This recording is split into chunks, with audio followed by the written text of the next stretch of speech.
Hey guys, hope you're all having a great day. So today I'm at my dad's house. We're going to be working in this back garden bed. I have two different grasses that we bought. Now is the best time of year to be buying grasses, anytime in late summer to fall.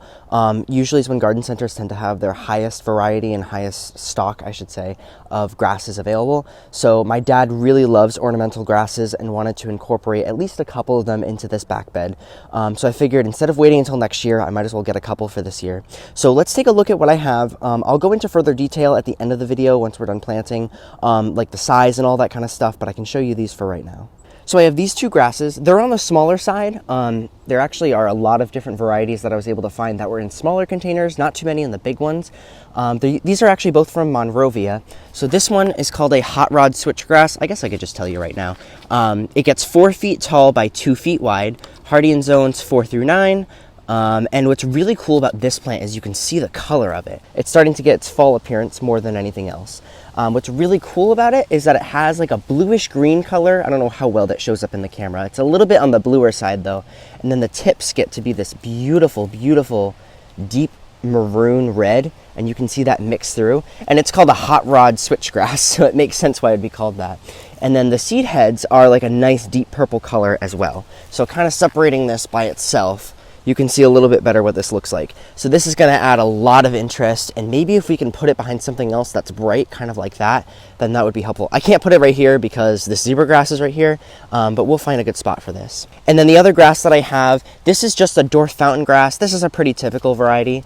The plant itself doesn't look like it's in the healthiest condition right now, but I mean, if you look at the size of this container, this is probably a 1 gallon container. And you know, if you have to grow a grass in a 1 gallon container for the whole season, it's going to be a little bit stressed. Grasses are really big water hogs. They love a lot of water. So this one's totally fine. It just needs to go in the ground and it'll come back much better next year.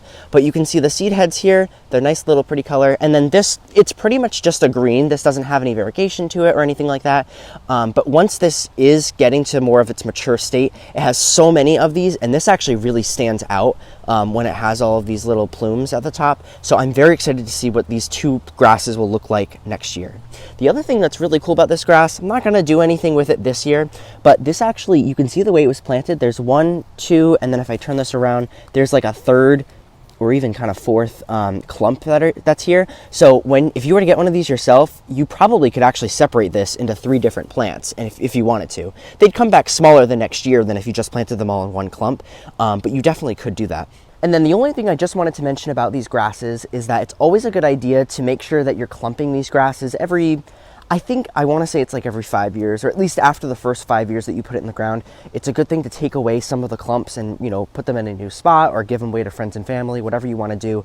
But that helps them out from not dying in the middle, or worst case, you could even get rid of the majority of the clump and put the smaller one in, and then it'll start up fresh again, because grasses do tend to kind of die out in the middle. I know that this zebra grass that's behind me, I got this from my friend's mom, and her large plant was all dead in the middle because it was an older plant, and I took just the bottom, or just the like very end of that. In fact, I literally had 0 roots on that. I'm surprised it even came back. Never mind, came back as well as it did this year. But that's a whole different story, whole different grass. We're focusing on these two for now. I'm just gonna put some biotone and some compost in with these, and that's gonna be pretty much it.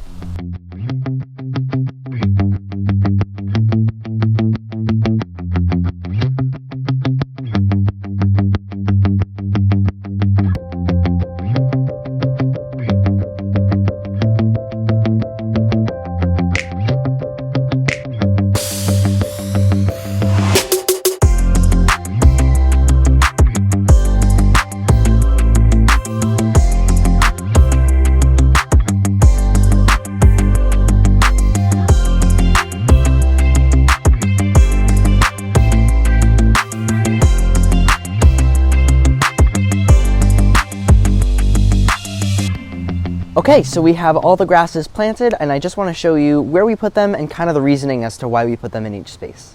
So first up is this hot rod switchgrass. Now, you actually might remember from my other videos that there actually was another plant that was just about here, maybe more so kind of like right there, but it was up against this dogwood. I have this grass here that's planted behind or in front of a black dragon cryptomeria, and then there is this, I believe it's a Kusa dogwood, I don't know for sure. We ended up moving that other perennial because this grass, there really wasn't any other good spot for it, and the other perennial could move to a better place. So I kind of want to show you where that's going to go. But just one more quick thing about this tree, or grass I should say, not tree, is going to get 4 feet tall by 3 feet wide.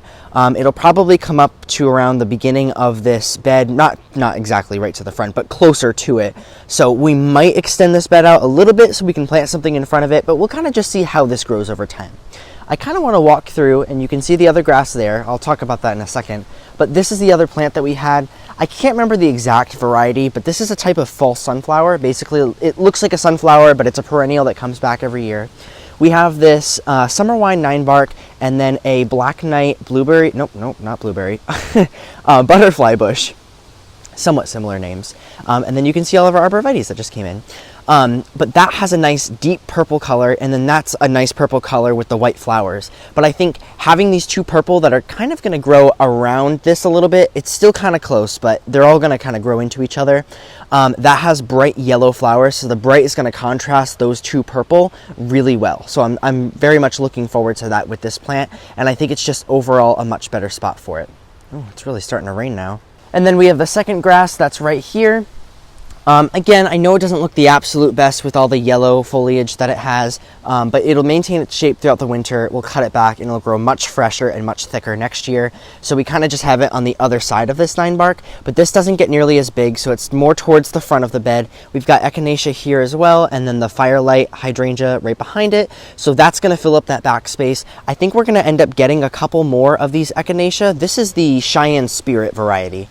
So maybe we'll put like a couple more kind of dotted throughout over here that'll kind of work behind it, because these I believe will end up getting taller than this grass, or if anything they'll be kind of around the same height.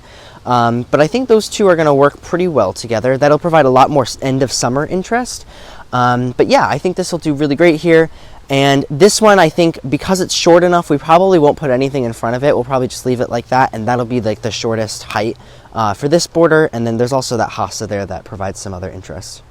So that's pretty much it for this video. I think I'm going to head inside now because it's starting to rain. We've been getting the remnants of Hurricane Ian over the last few days. It's really just stalled in the mid-Atlantic, and we've gotten so much wind in the last, or like today it started raining, tomorrow it's going to rain again, so a lot of rain from it as well. But it's been very cold, like really like 50s, and I'm freezing because I'm used to it being like 70, 80, 90 degrees. So it definitely, like yesterday planting these, I was genuinely cold for the first time in a while. So just something to get used to. But I'm very much looking forward to these grasses and seeing how they grow. Again, if you want to put grasses in your garden, definitely look right now, because these grasses I got where they usually don't have a lot of these varieties in stock most of the season, especially the hot rod switchgrass, and they were on sale too, which was really cool. So now is like the best time to get grasses, and they're going to grow back so much thicker and fuller next year. They're going to spend time right now just rooting in for the rest of the season. We'll leave them up for the winter, cut them back early spring, and then they're going to grow beautifully next year. So I'm very much looking forward to that. All right, besides that, I hope you guys liked this video, and I will see you in the next one.